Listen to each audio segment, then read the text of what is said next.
Just when I thought Arcane couldn't get any more traumatizing, any more tear-jerking, or any more heartbreaking, Act 2 comes out and turns everything up times 10. And you know what?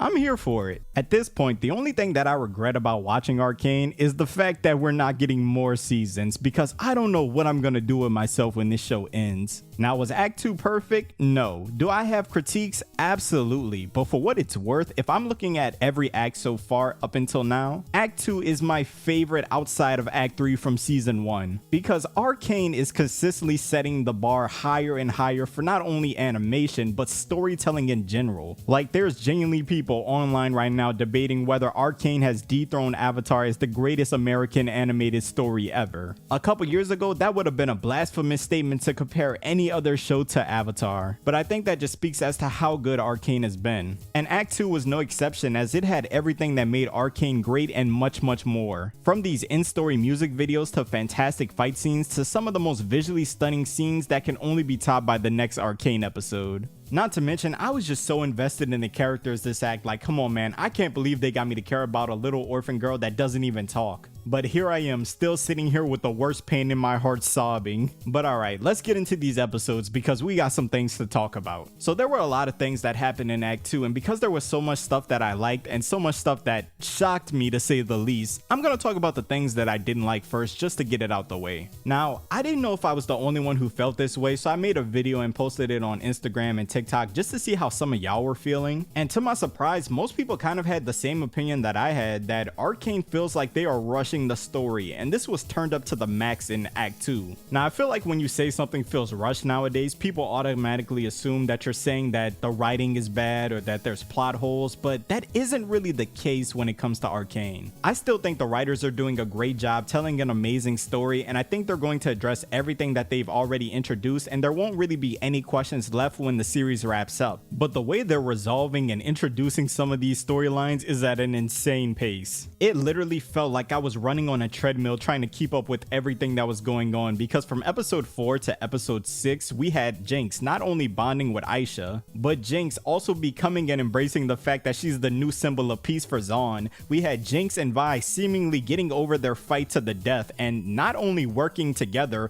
but embracing the idea of being sisters and living together and working together again. Then there was the whole storyline about Vander being alive and him being Warwick, which, side note, shout out to all my followers that play League of Legends that have been keeping me up with the lore, because they told me that this was gonna happen before it was even revealed. So y'all are the true heroes here. We had Mel being restrained and interrogated by the Black Rose. Caitlyn went from being a fascist dictator willing to let Singh rot in a jail cell for the rest of his life to turning back into one of the good guys the second she was reunited with Vi and called Cupcake. We also got a full Victor arc that I'm really excited to see how it follows up with Act 3. And Jace just randomly comes back in the later half of the act to ruin any bit of happiness this story could have had. You know, it's almost like the writers were thinking to themselves, yeah, we need to speed this story up. Let's send Jace to do it. Not to mention, we also had a whole plotline with Ambessa plotting with Singh to get Warwick as a weapon. So yeah, it's safe to say a lot of stuff happened in these last 3 episodes. And it felt like my brain was working on overtime while watching them, because I was literally watching them 2 in the morning. But do I really think it's a problem that they introduced all this stuff? Not really. But it just feels like every storyline they did could have been expanded on more. I remember a little while ago, I said I wish Arcane would have more seasons than the 2 seasons that were confirmed. And I got a lot of comments from people saying, well, you know, quality over quantity, and they don't want to ruin the story or milk it for too long. And look, I understand that, I get that. But having more seasons or more episodes isn't milking a series. It just gives the writers less restrictions and more freedom. Because they were able to pack everything into these 3 episodes really well. But if I'm being honest, a majority of these plotlines could have been their own episodes. And if this was season 1 of Arcane, they probably would have been their own episodes. It genuinely felt like in season 1, every single aspect of Arcane had its own episode, or at least a decent amount of time spent on each plot. From Vi and Jinx's backstory to Silco and Vander's backstory, to the dynamic between Vi and Caitlyn, to Jace and Victor's partnership. I mean, even my boy Echo, who gets some of the least amount of screen time out of all the major characters, still got an entire dedicated episode towards him. Which I gotta say, going back and watching season 1, I think the boy savior might be the best episode that season, especially with his fight with Jinx. But like I said, all the storylines in Act 2 are fine. Like, I don't doubt that Jinx and Vi would eventually make up, but in my opinion, it just kind of happened really fast. I would have liked to see some more intense conflict between the two other than Vi just choking Jinx out for 30 seconds. Not to mention Vi's whole emo phase. Like, I remember before the season came out, everybody saw these sneak peeks of her with this new design and this new look, and everybody thought it was going to be some crazy arc that she goes on. I personally thought it was going to be an episode or at least half an episode dedicated to this whole phase of her life, but no, it was like a 2-minute montage, which isn't really terrible, but I still would have liked to see more. And like I brought up earlier, Caitlyn's return back to the good side was super quick. I know in universe there's the time skip from episode 3 to episode 4, but from the audience's perspective, we ended the episode with her like this. Then we got a couple scenes of her looking like a British vampire, and then she just randomly meets with Vi and then back to the good side. I thought we were going to at least get a portion of an episode of her really throwing her weight around and really leaning into that dictator role. But no, that never happened, and it's clear that it never happened because the writers are clearly on a time frame. And the thing is, even with Caitlyn turning back to the good side, I never thought she was going to be an in-game villain where Vi had to take her down. I always knew she was going to turn back to the other side, but sometimes you just want to see the impact of a character's choices, and I wanted to see the impact of Caitlyn in this role, and we didn't really get that, even though supposedly from what they say in the show,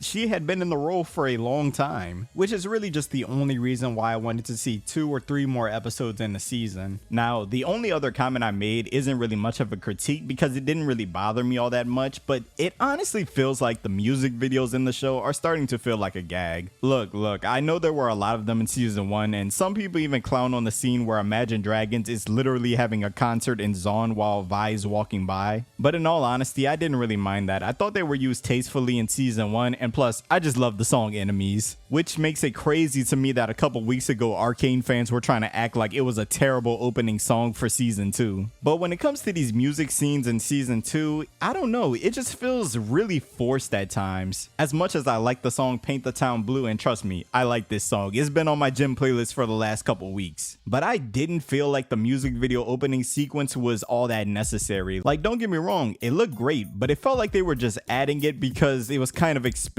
to have a music sequence in every episode. And like I said, this is just a personal preference, but I feel like when you save them for certain moments in the season rather than just having one every episode, it just hits a little harder. The music sequence where we look into Vander's memories and it's in the painted art style was just top tier perfection, and it fit the mood so well. But okay, now that I've gotten my critiques out the way, let's talk about what I enjoyed from this act, because man, there was a lot. So I'm just gonna say it right now, the best aspect in these episodes by far to me was seeing Vi and Jinx actually acting like siblings, because this hasn't really been a thing since the first couple episodes of Arcane, and even back then they were just little kids, but now we actually get to see a teenage Powder and a teenage Vi actually banter with one another, and it was hilarious. You wouldn't last 1 second.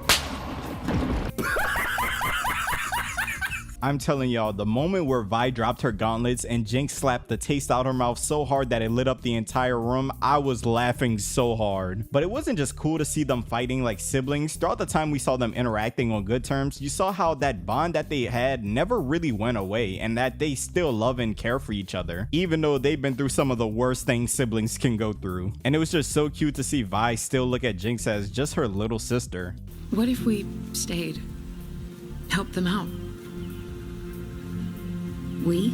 But outside of Vi, Jinx's character really shined through in these episodes. I kind of like how these first 3 episodes were really centered around Vi and Caitlyn, but 4 through 6 were really focused around Jinx, because there were just so many moments that reminded me why Jinx is my favorite character in the whole show. Hell, they gave us this iconic moment. What's wrong with my pants? You look like a half-eaten circus tent. But Jinx has gone through a lot in the show, accidentally killing your friends, thinking that you killed your adopted dad, then actually killing your other adopted dad. Yeah, that's probably enough to make anyone start hearing voices in their head. So for her to not only adopt a street rugrat, but to also see how close they became and how Jinx's whole personality just shifts from this deranged psychopath to a still deranged psychopath, but now a caring protector, it was just, Amazing character growth. But what made these moments great wasn't just the fact that Jinx cared for Isha, it was the fact that through Isha, we saw that Jinx was slowly changing and seeing that she wasn't a curse on the world. She could actually do good, she could actually be a positive impact. For the longest time, she's had this belief that she ruins everything that she touches, but the scene where her followers came up to her was so well done, because we see that Jinx's initial reaction is to be uncomfortable, because her entire life, nobody outside of maybe Silco has ever praised her for doing anything good. But as they embrace her more and more, you start to see her accept her role as something positive, which is honestly all I need, man. I just want to see my girl Jinx have a happy ending. Ever since you dropped into my life, it's like I put on glasses. Except I can't tell whether everything's blurry or clear. Yeah, I just knew the kid was biting the dust after this scene, but I don't really want to speak on it too much right now because I want to make a whole video about Isha and Jinx's relationship, and I kind of need to see how Act 3 plays out first, so be on the lookout for that. Now, this is something I have to mention because oh my god, this is one of the funniest things to be on my timeline before Act 2 even came out. Oh my god, this is pure comedy.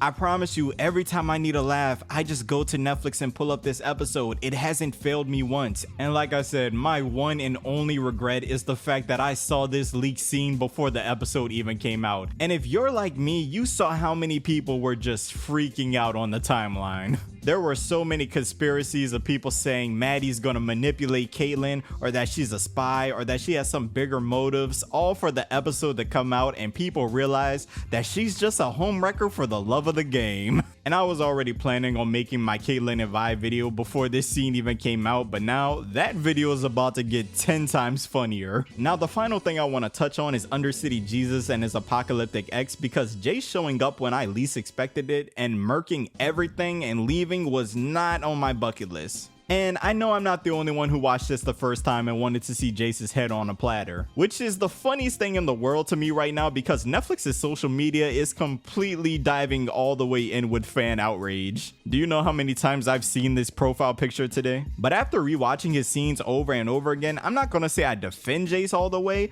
but I do think there's a good explanation coming Saturday. Because it's very clear whatever Victor is doing to these people, it's not normal. Something I noticed when Jace was talking to Sallow is that when Jace, Echo, and Heimerdinger walked into the room, you could see them breathing because the room was cold. But if you look at Sallow, on the other hand, he's not breathing. Not to mention, the idea that Victor can just control their bodies at any time has to be one of the scariest things in the world.